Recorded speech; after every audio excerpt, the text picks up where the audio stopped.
Hey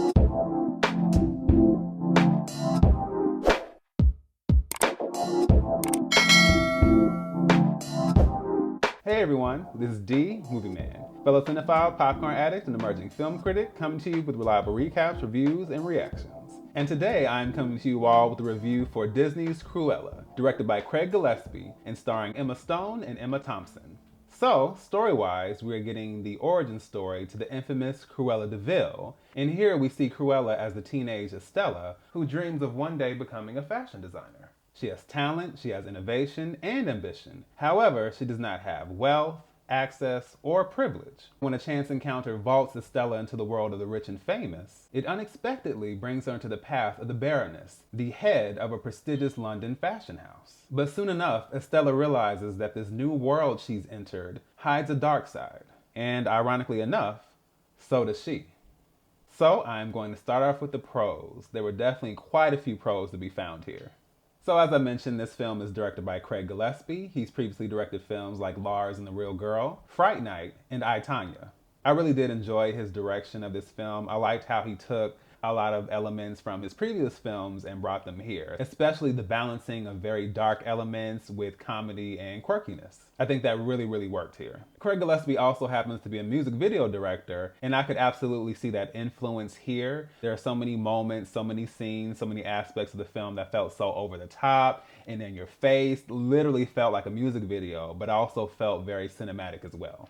Naturally, I enjoyed the casting. I thought the casting was absolutely solid. We had Emma Stone, we had Emma Thompson, Joel Fry, Paul Walter Hauser, Emily Beecham, Kirby Howell-Baptiste, and Mark Strong. All very solid actors, and I felt like everyone really brought their A game here. Everyone felt like they really belonged in this film. Like everything that they brought to this was really necessary and on point. Now, although Emma Stone is the central lead in this film, I have to say, Emma Thompson absolutely steals the show as the Baroness. I loved her character. Every time she was on screen, it's just like, like she really brought it. Like the Baroness was so calculating and so cold and so darkly comedic and so interesting and layered. I thought she was such a great character, and I absolutely think Emma Thompson brought her all to that performance. And while we're on the subject of stars, I have to say the absolute star of this film, the costumes, okay? Listen, one thing I have to say is that I am a huge costume design fan. Not just in movies, but definitely over the years, I have really grown to appreciate solid costume design in film. There are even films that are kind of like okay, that are elevated because the costume design is so rich and so lush and so vibrant that you really can't take your eyes off of it. So it keeps you invested and it keeps you tuned in even when everything else is just okay. Our costume designer here is Jenny Bevan, and she is certainly not new to the world of costume design. She's previously won 2 Academy Awards for Best Costume Design for the films A Room with a View and Mad Max Fury Road. She's also been nominated in that same category 10 other times, and I'm almost certain that she is going to get her 11th nomination here because the costume design was it for me, okay? So bold and dramatic and in your face, absolutely capturing the 1970s punk rock movement that the film is set in, and then just taking it to a whole nother level. I mean, every time a new costume came on screen, I was just like, golly, like it just every single costume kept topping itself, and I absolutely enjoyed that. And I also enjoyed that the story was very much centered around fashion design and costume design and a fashion house and all those elements, because that's something that I really enjoy seeing. I realize that I really enjoy films that are centered around costume design themselves. I've seen a couple of films about Coco Chanel. I've seen The Phantom Thread. I've watched The Dressmaker. All of those solid costume design, and just from a narrative aspect, I enjoy seeing how these designers just have these visions in their heads and they write it and they draw it and they craft it and they come up with these beautiful, gorgeous, lush designs and pieces, and I absolutely enjoy that. So seeing that here, I think it was something that really added to the story. It was something that really pulled me in whenever we focused in on that. I also love that given the original story that there was such an emphasis on dogs, especially Wink. Like Wink was putting in work. I'm like, every pet owner needs a Wink. Okay? Yeah, I thought that element of the story really worked as well. All right, so now I'm gonna jump over to the cons. I must say, there were some really unexpected cons here. First, I would say I think this film is a little lengthy. The runtime of this film is 134 minutes, which almost caps out at 2 hours and 15 minutes. Now, while I did enjoy watching this, and it definitely was entertaining, I don't think that what I saw in this film necessarily justified the runtime. If anyone knows me, you'll know that I don't mind watching a longer film, but as I was watching this, I could tell that it was longer than it needed to be. It could have been trimmed down at least maybe 10 or 15 minutes, and it would have moved a lot better in my opinion. And I also think the bloated runtime is the reason why the pacing feels off. There are definitely some moments here where I feel like the film is kind of just meandering along and just kind of slogging along to get to the next big moment. And then there are other moments where it feels like we're like rushing through to get to the next moment. So it was very kind of disorienting. Slowing down, then we were speeding up. We were slowing down, then we were speeding up. And I just think pacing wise, this could have been a lot more balanced. Now, I would have to say my biggest con of this film is the story.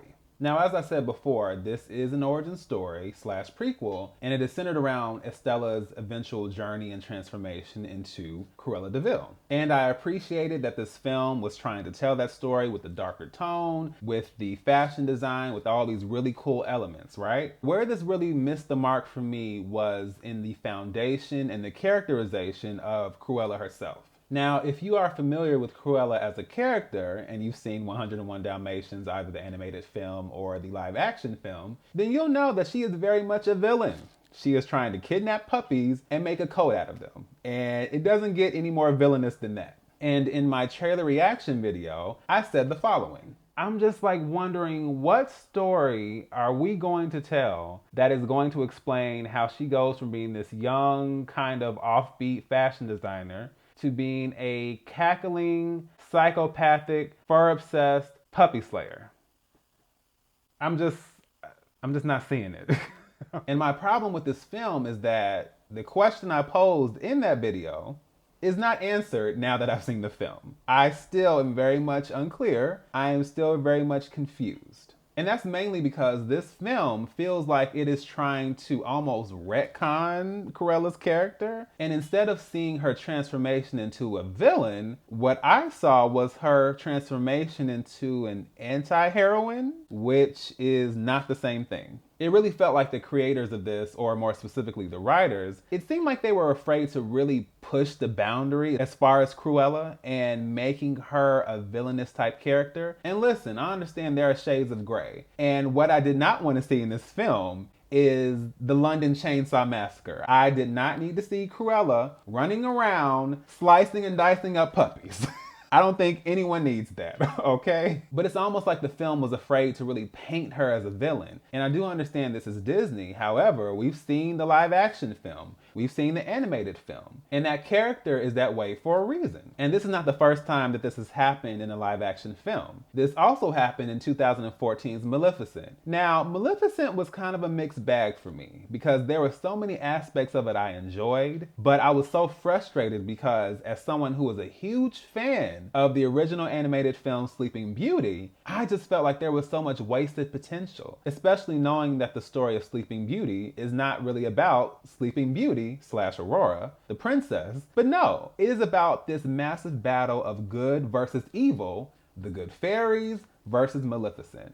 And the live action film just completely threw that out the window. Now, did I enjoy it in spite of that? Yes, because there are a lot of story elements and visual elements that I really enjoyed. It's just that in my mind, I had to accept that, okay, this is an alternate universe version of Maleficent. This is not Maleficent, mistress of all evil, okay? And so once I was able to just kind of accept that in my mind, I said, okay. And so for the most part, I do enjoy that film. I did feel like Maleficent was a lot more successful at creating this alternate version of the character as opposed to this one. It just felt like there was no real point of view here. And it really felt like every time Cruella / Estella was about to do something potentially bad or evil, there was a quick explanation for it that took the sting out of it. she did this because this happened. Oh, she only did this because of this. I also found it really annoying that the film keeps tossing around the word psycho, but we never see anything other than a little bit of a twist in the story. We never really see anything that lends credence to the word psycho and why it's being used throughout the film. I just kind of felt like psycho implies something, and I felt like what that word would imply is not what I saw in this film.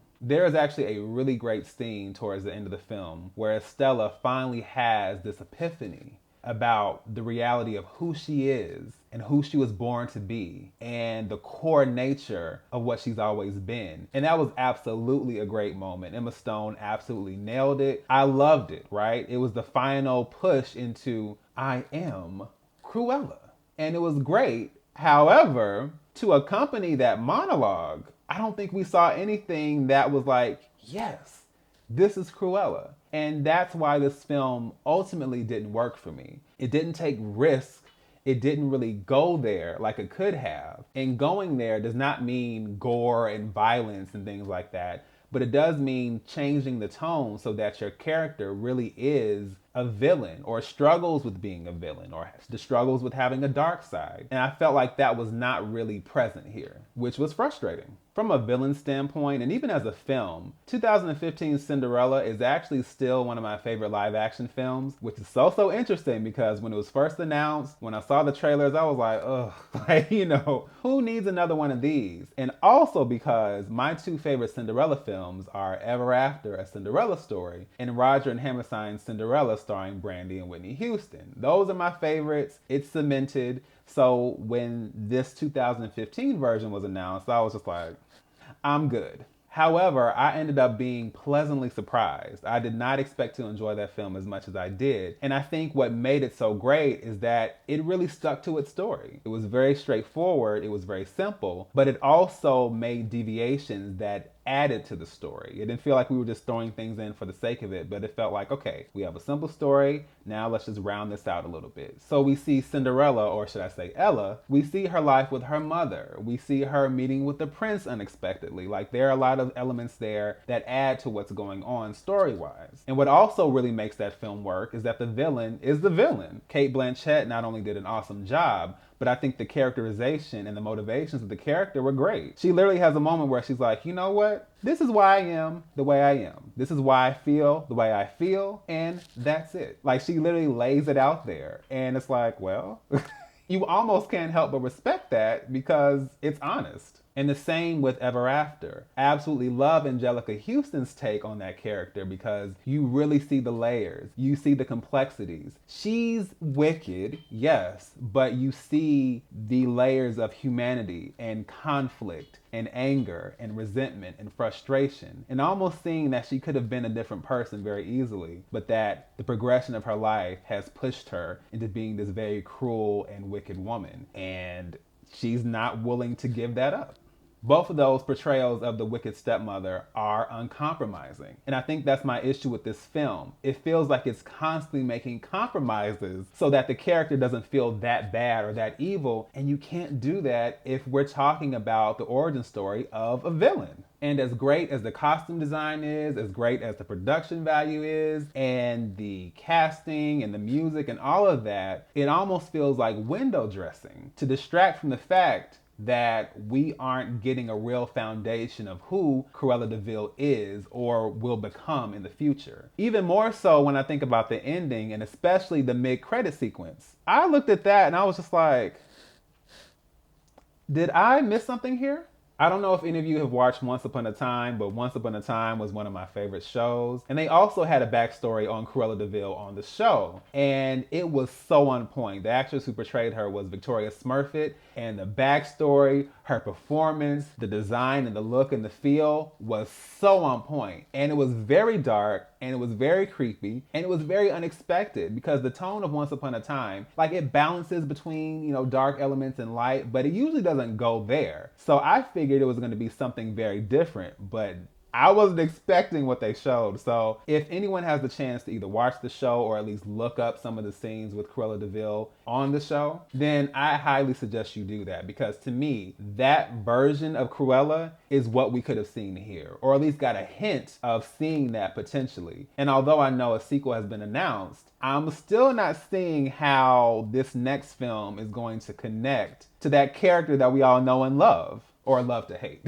So I'm gonna have to give Cruella a C+. Oh, and it pains me. I promise it pains me so much, because there was so much of this that I enjoyed and appreciated. But the core aspect of this that I needed was to understand Cruella as a character, as a potential villain or as a future villain. I needed that. I needed that from a story perspective. And I don't feel like I ever got that, which unfortunately made this film fall into the SOS category. For those of you who aren't familiar with that, SOS is my little acronym phrase for style over substance. But it also has a double meaning, because SOS, of course, is a distress signal. And unfortunately for a lot of films, when they fall into the SOS category, they tend to go downhill quickly. It's like, I enjoy how this looks, I enjoy the feel and the vibe of all of this, but the substance is not there. So it's kind of like, we are drowning. You know, it doesn't quite hit the way it's supposed to. I can enjoy it, I can appreciate it, but it also can be somewhat of a letdown. And unfortunately, Cruella was a bit of a letdown for me. However, I still would recommend this because it is absolutely a good time. It is entertaining, it's quirky, it's fun. The music, the production value, the costumes, there's so much to really enjoy here. The performances and the casting, there's so much to really enjoy here. So although it wasn't everything I wanted it to be, is it a film that I wouldn't mind watching again or just revisiting in the future? Definitely. Disney's Cruella is playing simultaneously in theaters and on Disney Plus with Premiere Access. You guys can feel free to check it out, leave your thoughts below, and let me know what you think. So, once again, this is D, Movie Man, signing off, and I'll see you at the movies.